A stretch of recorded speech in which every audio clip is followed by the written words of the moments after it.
Hello and welcome to the Autism, ADHD and Us Three podcast with me, Jenny Lucas. We'll be talking all things neurodiversity, including late diagnosis, parenting and everything else that comes in between. This podcast is not intended to be diagnostic. I am not a doctor. These are our personal experiences peppered with research and occasionally the experiences of others. The podcast is intended as a supportive guide through the experience of parenting neurodiverse children as a late diagnosed person, hopefully bringing some relatable stories and laughs along the way. Any relevant links will be in the show notes. Let's get into today's episode. Hi everybody and welcome to this month's episode of Autism, ADHD and Us Three. And I'm really excited that I have got George from Simplify by George to come and be a guest on the podcast this month. He is going to help us hopefully get our lives and our houses sorted out for our neurodiverse families. So welcome George to the podcast today.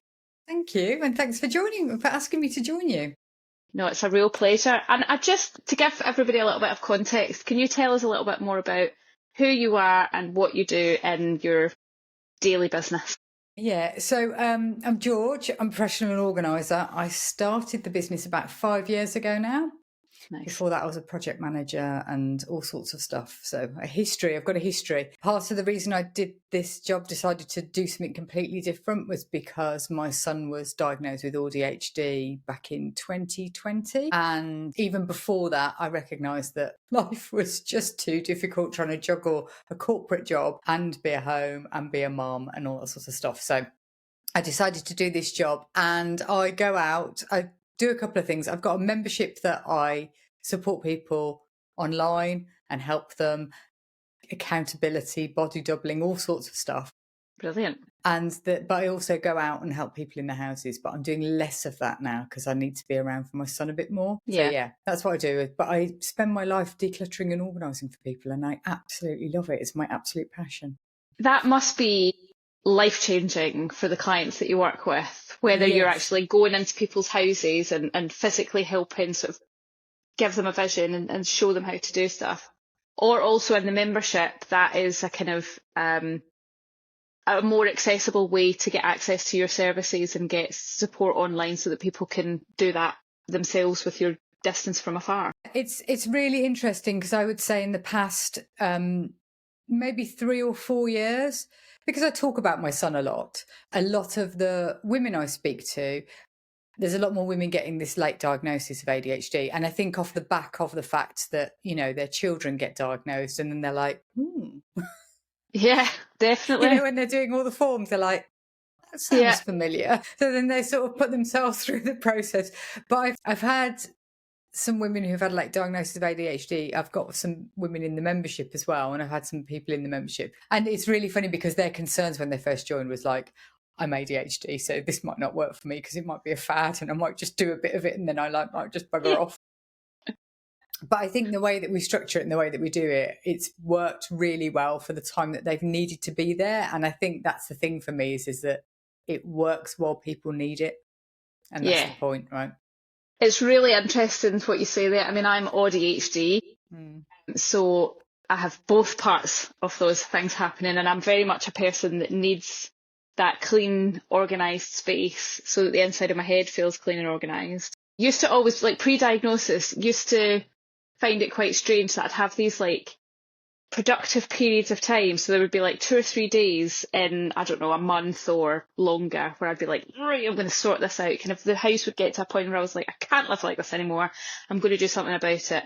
And then I'd fire into it for like 2 or 3 days, get clean and get organising, burn myself out completely and exhaust myself. And then the spiral would begin again. I wonder if that's a common thing that you come across with the people that you work with.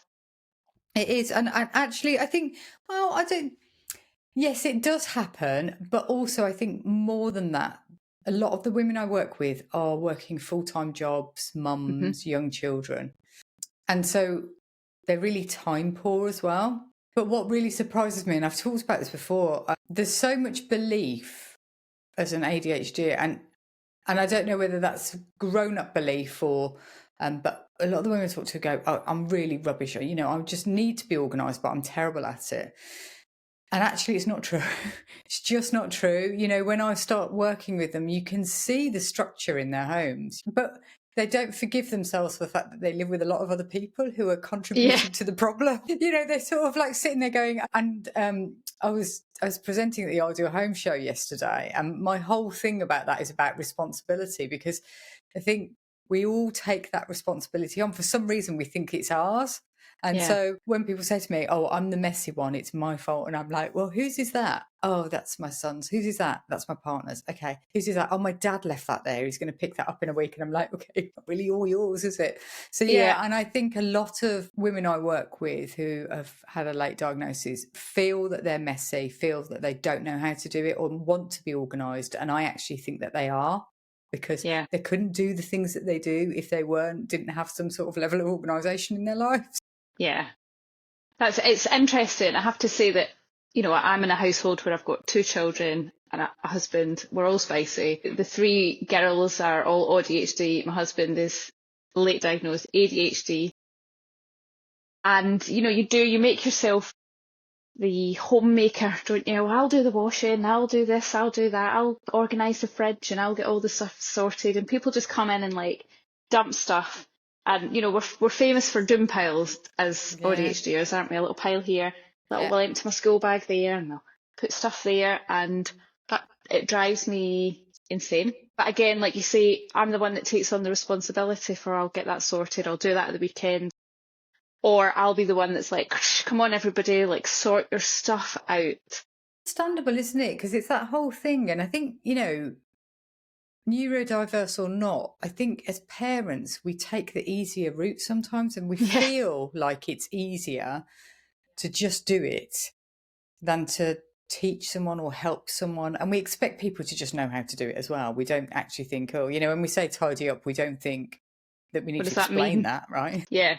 Just tidy up. And so I think there's that. And then there's, you know, the whole process of actually having to do that over and over and over and over again. You just think, oh, I'll just do it myself. It's just quicker. But it's one of those things, it's like what you're going to do in the long run, you know, because what you do in the long run actually assists you in the future and assists them. But it's hard. It's really hard if you've got your back to the wall and you're working.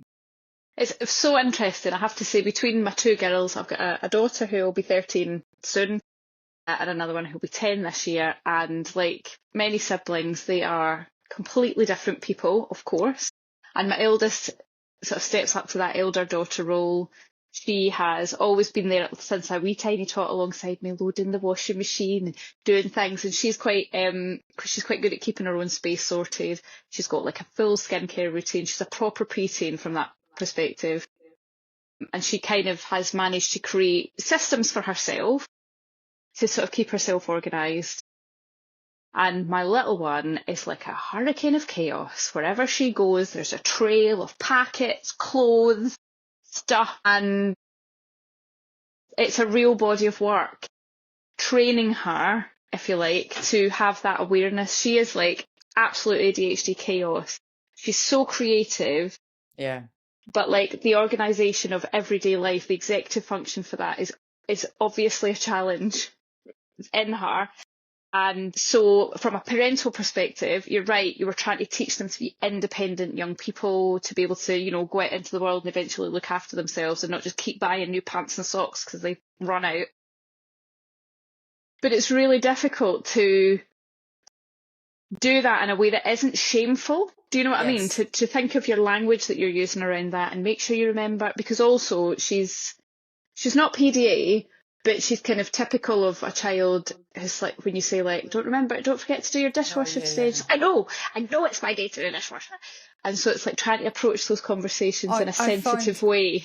Yeah, I find that's the most exhausting thing with my son. I think, and for people who don't have neurodiverse children, trying to explain that, because, you know, you have people, you know, that whole thing of like, everyone's a bit ADHD, everyone's got a bit of autism. You're like, yeah, okay, right, no. But, you know, when you're out with people and they see you say something to your child and they're like, oh yeah, I have to do that. And I'm like, yeah, you don't know, do you? Because you do it once or twice and I do it like a million times. And also I've just spent probably 5 or 10 minutes in my brain having a conversation with myself on how I'm going to say something, what I'm going to say, am I going to say it this way and it's going to be okay? Or am I going to say it this way and it's suddenly going to kick off? And so I'm exhausted because the mental power I'm using all the time to be like, okay, I need him to do this. My son's 13 as well. I'm like, I need him to do this. So what's the best way for me to approach that? Should I say this first? And then shall I do that? Honestly, it becomes so normalized that you sort of forget you're doing it until you start talking to people and realize that they could just say, take that upstairs, and their kid goes, all right then. And you go, what? Some real mental gymnastics goes into it, doesn't it? I just find it so interesting, though, again, from a perspective of, I like to think of myself as a kind of clean and tidy person, she says, looking around the room, seeing like little piles of stuff. But they're my piles, I know what they are. I grew up sort of more hyper aware of my environment, you know what I mean? A little bit like my oldest, I think. She's got a touch of that. But the little one has been more kind of left to her own devices. She doesn't have that, oh, I need to pick that up or I'm going to get into trouble. It's not how we work in the house, but it's no matter how many times we seem to sort of try and remind her, when you're finished eating something, put the packet in the bin, pick it up, you know, put it away, don't put it down. It doesn't seem to sink in. Yeah, it's hard. And so that's a real challenge, kind of, you know, again, the conversations that we have, particularly around her room, she's like, but it's my space. I know you want me to have a tidy space, but what if I don't want to have a tidy space? I don't care. And I'm like, how do you argue with that? She's kind of right. Yeah, she is. But I think that's the thing, isn't it? Is understanding the impact it's going to have on her. And at some point, and I think it's that tipping point, isn't it? It's fine. You know, I took a decision a few years back that I would let my son's room go. So we would just do it once a week. So we were like, okay, we'll just let it go, and once a week we'll do it. But it was so overwhelming when he came to do it. And I think the tipping point of when is it okay and then when is it not okay? And it's going to be such a small shift. And then when it's not okay, you're not going to be able to do anything about it. So it is that whole thing of, can we keep it at an okay level regularly enough that we don't end up there? Yeah. And she feels challenged herself, do you know what I mean? We've tried a load of different things and reminders, and she's written herself lists, and you know, it's trying to sort of get through and say, if you just do 5 minutes before you go to bed, she's only got a little bedroom, and just pick up all the clothes on the floor that need to go in the laundry, and then, you know, it's I can see from my adult fully formed brain perspective, it's just a little bit of this and it's just a little bit of that, but to her it's like massive. It's going to take me forever, and it's finding ways to break that down in a friendly, an ADHD friendly way that doesn't feel too demanding, but I'm still learning. I think that's the thing, is I noticed, so when my son was diagnosed, I did the whole thing of like running off to do loads of research of like, what can I do and how do I do it? And then I realised a lot of the things that they were saying to do, I was sort of already doing, because I think instinctively you try different things, don't you? And you try something and it doesn't work.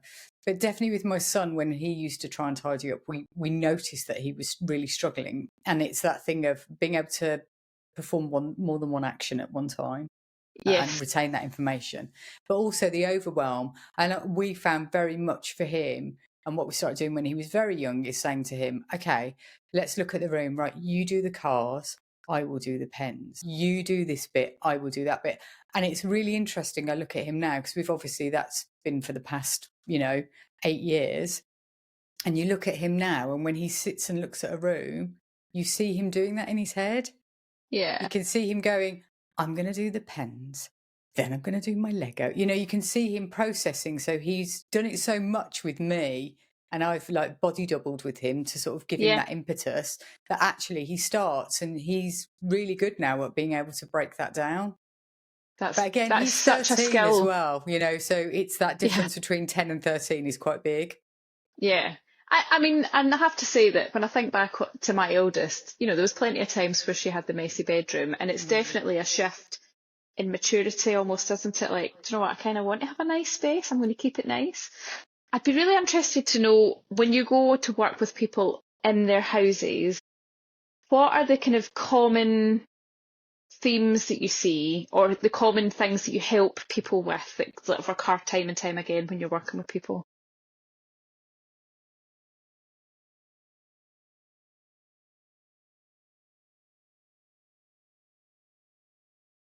So there might be rooms in their houses which are okay, and then there's something which has just been allowed to fester. Like that door, we just shut the door in that room. We don't talk about it. Exactly. So it's like, well, don't go in there.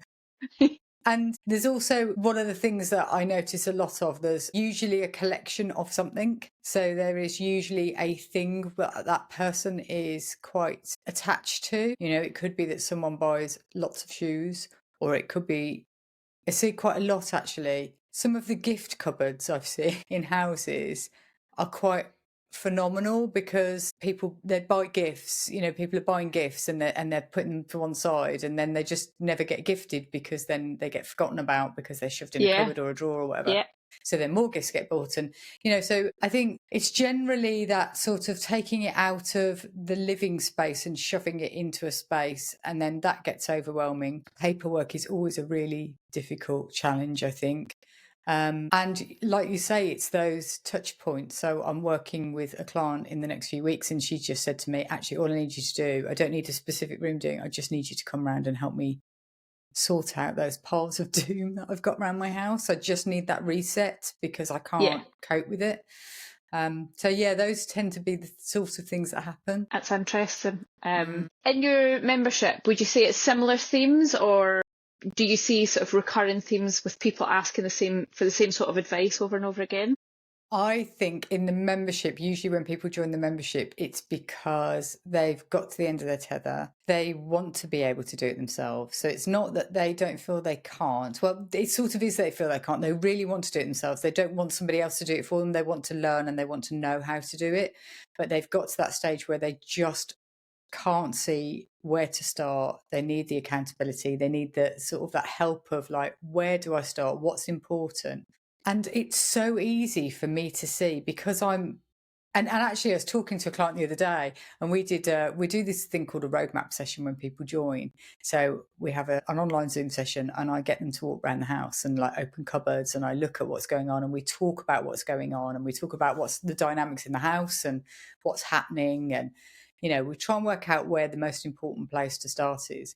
But it was really interesting. I was chatting to her afterwards, and she was saying, it was so funny. She said, even just going through the process of doing that with you, I was looking at my house through my phone. And she said, and all of a sudden I could see like my desk was untidy, but I could also see that I could do it, because it had framed this really small frame for me rather than like everything. She said, so I was walking around, I was like, oh, look, it's just that. And so it's going through those processes. So then, yeah, my thing for me is drawing a roadmap. One of the clients I worked with recently, she was in the process of getting diagnosed. She'd got 2 children who had been diagnosed with ADHD. I think her and her husband were really drowning, and they'd sort of, the kids had overtaken all of the house, and they'd sort of, she was finding herself sitting on her stool in the kitchen. And I was sort of like, well, where do you go? Where do you chill out? Where do you find time? And, you know, it was a really emotional thing for her, because she was obviously so concerned about them that she had not made herself any space. And she was struggling, and then she couldn't help the other people around the house to alleviate and to do things. So it's really different. And some of the people I work with are neurotypical. So for them, it's just like, yeah, this, that, you know, it's just more guidance and support. But yeah, for a lot of the women I work with who are ADHD or have an AuDHD diagnosis, they find it quite an emotional, or I mean, we both do. I usually end up crying as well.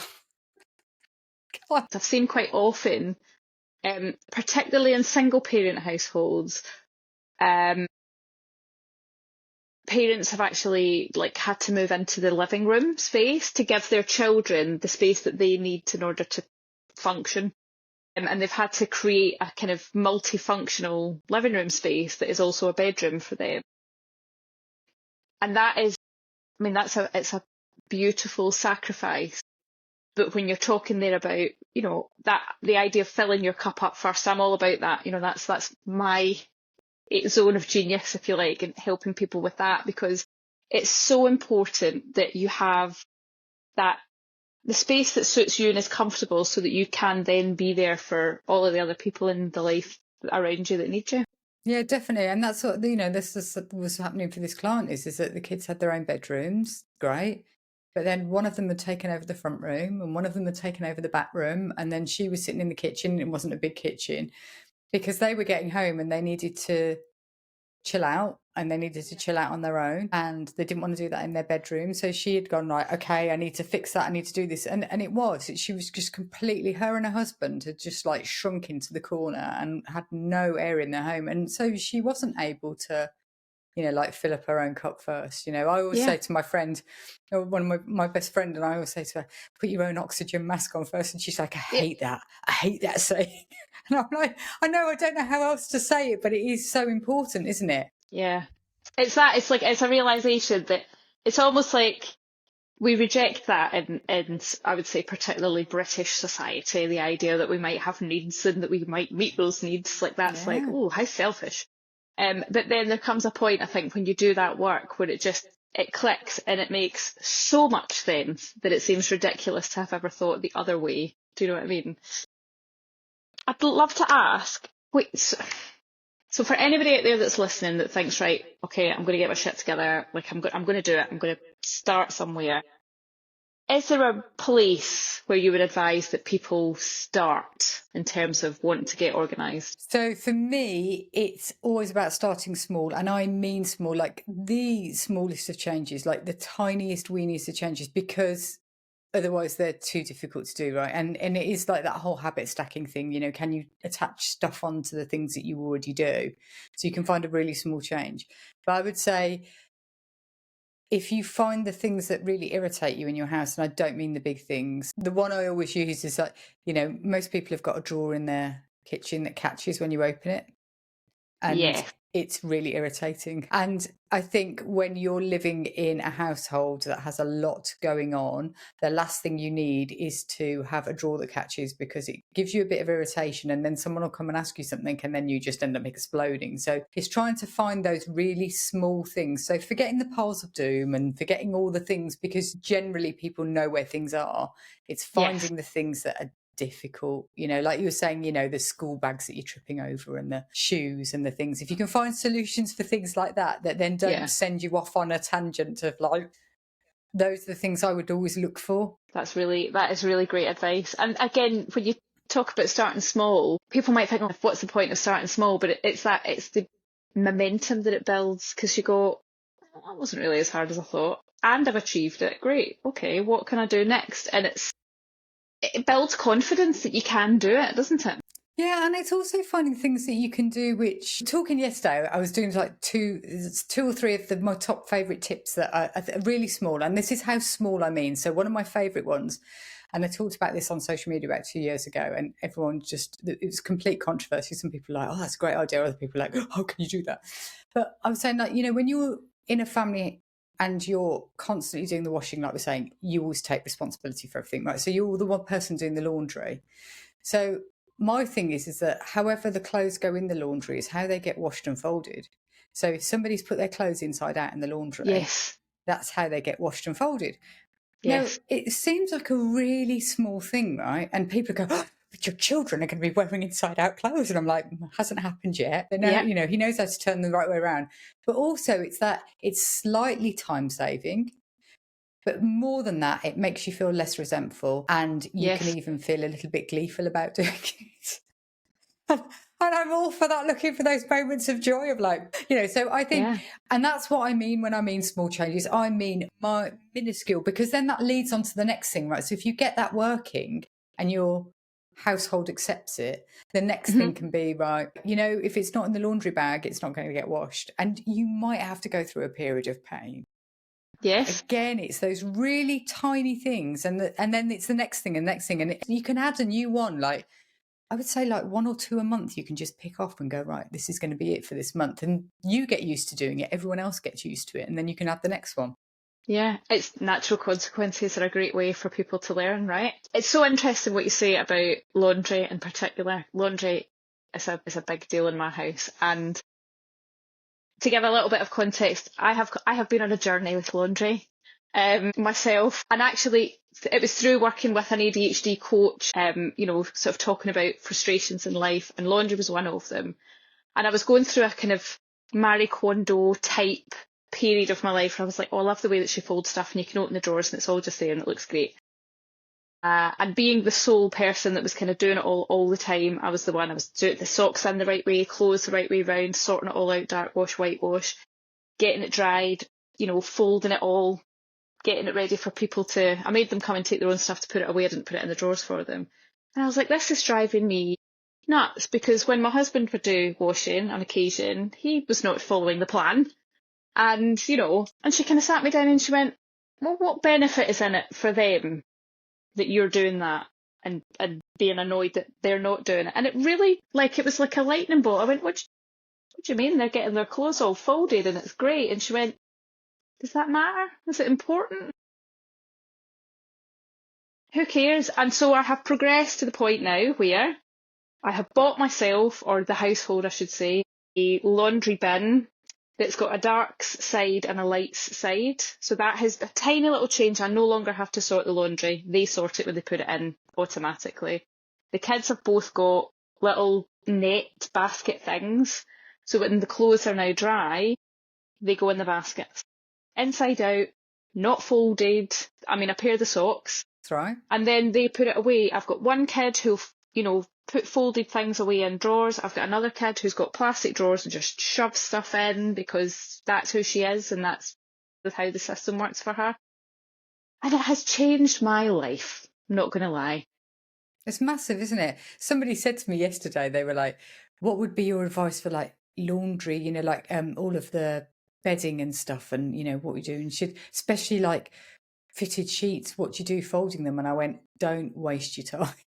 Yeah. Honestly, do not. I mean, if you want to go out there and if you've got the time to spend getting the corners in and folding all neatly, I said, do that if you want to. I said, but I can tell you I don't do that in my house. It's the best approximation of folding that I can do. And it gets shoved in a cupboard because life is too short to do some of those things, definitely. Yeah. That's the thing. It's almost like the cost-benefit analysis, isn't it? What benefit is it giving for you to do that? If it's bringing real pleasure to have those crisp folded corners, go for it. But if it's just adding an extra stressor, spin it off. Well, it's a bit like when people will say to me, oh, do you decant stuff? Would you decant stuff? And I'm like, yeah, no. I was like, but if you've got the time and the space and it brings you massive amounts of joy, do it. I've got nothing against it. I just don't really want to spend my time doing that. It's just not something that I see as important. So, and I think that's the thing is, that whole idea of carefully curated homes. I say that with my little bookcase behind me, but that's because it brings me joy, right? But, that whole thing of carefully curated stuff, for me, the whole reason why I wanted to call myself Simplified, because it was purely about that. It's this isn't about having your home looking perfect. It's not about, throwing all your things out. It's about having your house work for you rather than you're working for it. Oh, that's exactly it, because your home is your sanctuary, right? Some of us work from our homes quite a lot of the time and have to spend quite a lot of time in the house. And so it should be a space where you have got spaces to go and recharge, because where else are you supposed to do that if you're not doing it at home? I'd really love to ask, actually, how do you support couples or households who have different profiles when it comes to keeping their spaces organised? I think it's really challenging, regardless of what is going on in terms of any sort of diagnosis or anything like that. I don't think people are meant to live together. I could quite happily live in a granny annex by myself and just look after my own stuff. I met with this couple yesterday. They were in their 70s and they were getting married in 6 months and they'd been together for 3 years. And they were like, oh, we're going to get married. And they were chatting to me after the presentation saying, oh, what should we do about this? Because we're going to bring our houses together. And I said, oh, have you been living separately for 3 years? And they were like, yeah, we're about 40-minute drive apart. And I was like, well, that sounds perfect. It's not very helpful, is it? I think the thing is that it's really challenging, I think, and again, it's that thing around ownership, isn't it? Yes. A lot of the time, I get employed by women. In fact, most of the time I get employed by women.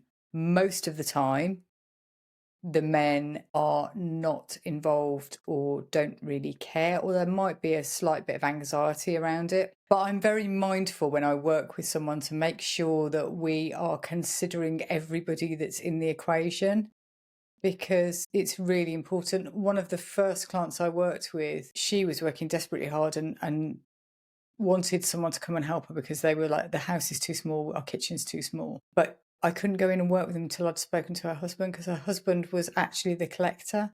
He was the one that had like china and teacups and stuff that were like heirlooms that he'd been given. And he was the one that was really worried that I was going to come in and just Chuck it throw all in a everything skip. away and, you know, just tell him to chuck it all. So, yeah, I think there's always a middle ground. I don't think it's ever one person or another. It's just about finding that. And it is about challenging it. And I think there are sometimes it's finding that really fine line between letting people have the things around them that are meaningful and then challenging on the things that don't mean anything. And that's quite hard. We're all a bit guilty of, I'll keep that. That could come in handy one day. Let's put that somewhere.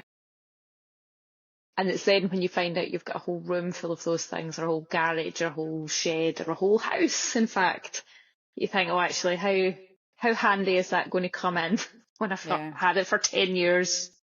It's really interesting. I worked with a client on and off. She was going through separation, so I've moved her several times. She moved from the family home with her children to a flat while she was waiting for things to sort out before they found their own place.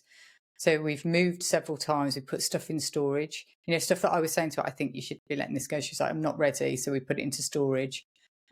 We got rid of some stuff. But there's some stuff. And then when she eventually moved into her house and we hadn't looked at the stuff for storage for 6 months, I was like, do you really want to look at any of it? She was like, no, I'm ready to let it go. And there was still that point where I was like, there's still more stuff here that needs to go. And every time we'd move a little bit. And then it got to the stage she's put her house back on the market and she really wanted to move and she's, you know, going to a new place and something clicked in her and she was just like, just get rid of all of it. And I'm not joking, it was really cathartic for everybody in the family. But she was one of those people that had stuff. Again, she thought she was the messy one. And she'd had this narrative from her whole family. Her whole family always said, you know, her house is a mess. It's just always full of stuff and blah, blah.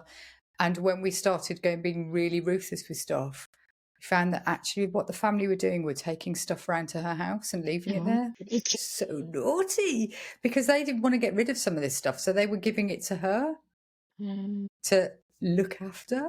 What an eye-opener. I want all of my listeners that are listening right now to consider if they are that person. Is your house full of stuff that's not yours? It could be happening to you. That's so Honestly, naughty. She's moving again and she's got loads of stuff in her loft that is from her family that they've said, oh, can you just hold on? Because they've had a bereavement and all sorts of stuff.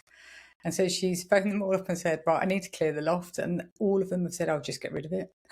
I'm like, oh, you're so naughty. You lot are so naughty. And yet they've had that narrative all the way through. I mean, she's, you know, in her 50s, they've had that narrative all the way through. And she's accepted that narrative that she's the messy one.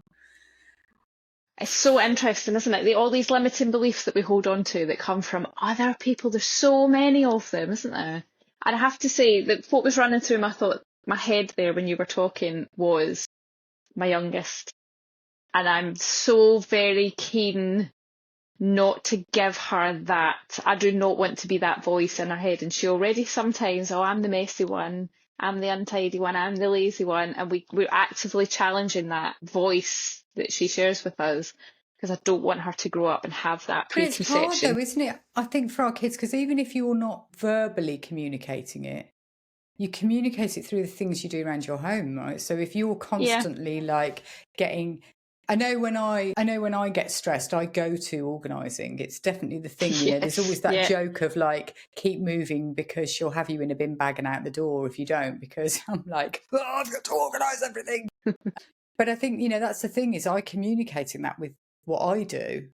You know, I'm constantly moving and communicating and showing the house that, you know, feeling happy when the house is sorted.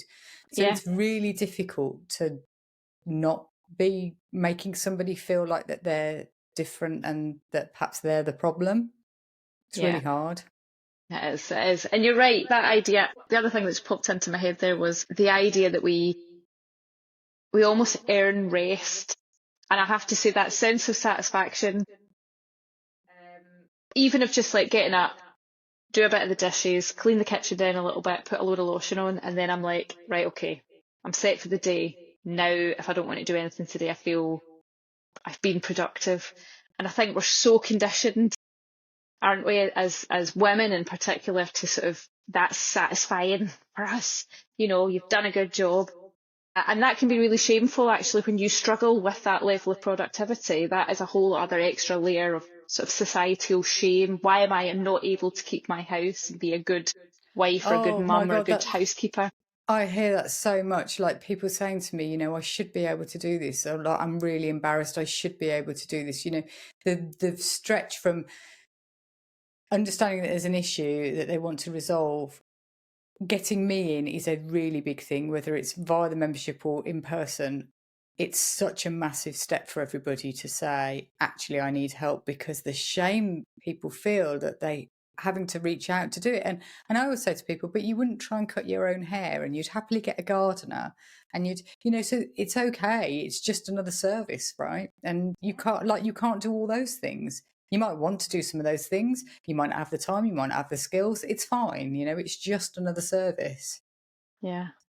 That's a really lovely way to look at it. And actually, when some people think about if they're in the position where they're able to get a cleaner, for example, we did have a cleaner here for a little while, and the thought of getting somebody to come into the house and clean it, I felt really bad that I was asking somebody else to come and clean my house, because, you know, it's my house. I should be cleaning it. And it was almost kind of like giving in. I'm going to have to get a cleaner in to keep on top of this for me. And it felt really, you know, I was having the conversation with the lady who was coming to do it and being like, oh, I'm really sorry that my skirting boards are dusty. And, you know, it's just like, it's fine. It's what I do in everybody's houses. Like, it's my job.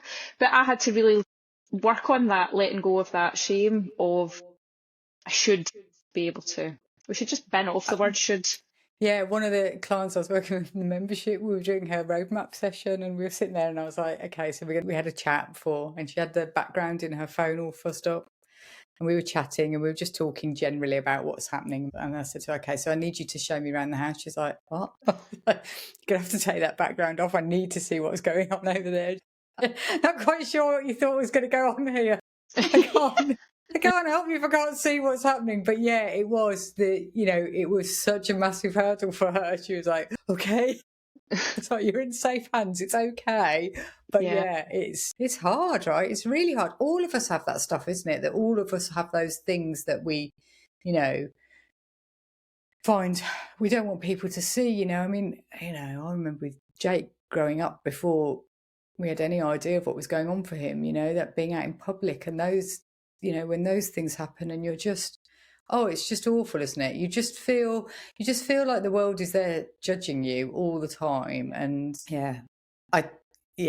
everyone's got a lot of things going on, and I think it's okay to just get the help that you need if you can. Yeah, absolutely. And that the life-changing moment of when you can let go of other people's opinions and just be like, okay, they're yours. They've got nothing to do with me, actually. Thank you very much. Exactly. And also because you don't know what other people are struggling with, what they're not, you know, it's like everyone's got their own thing, right? And you just got to accept that. You don't know what's happening in someone's house. So you've just got to do the things that are right for you. Exactly. Oh my gosh, George, I have loved having this conversation with you today. It's been so very interesting, and I'm sure that my listeners will have got loads of little tidbits of information. And not only that, but hopefully felt validated in whatever their sort of experiences are of this particular issue. I'd love to just finish off by asking you how, if people want to come and work with you or come and access your membership or get a consultation, how do people find you? They can find me at Simplified by George on my website. They can find me there on Insta. I hang out on Insta a lot. That's my home place. I am on Facebook occasionally, but I have to admit I find it overwhelming. Something about Insta appeals to me. It's all organised and in little boxes. I quite like it. Yeah. Facebook's just this like constant stream of like people's consciousness, and I can't cope with it. It's too much. But I am there if anybody wants to come and find me there. But yeah, they can come and find me. There's loads of information on my website. I've got a little free download on my website called 10 Small Changes. It is like some of my favourite tiny weeny small changes that you can make, which start to make a difference to help you sort of declutter and get organised. So there's something there that people can go on and download and just get some ideas on how they can do different things.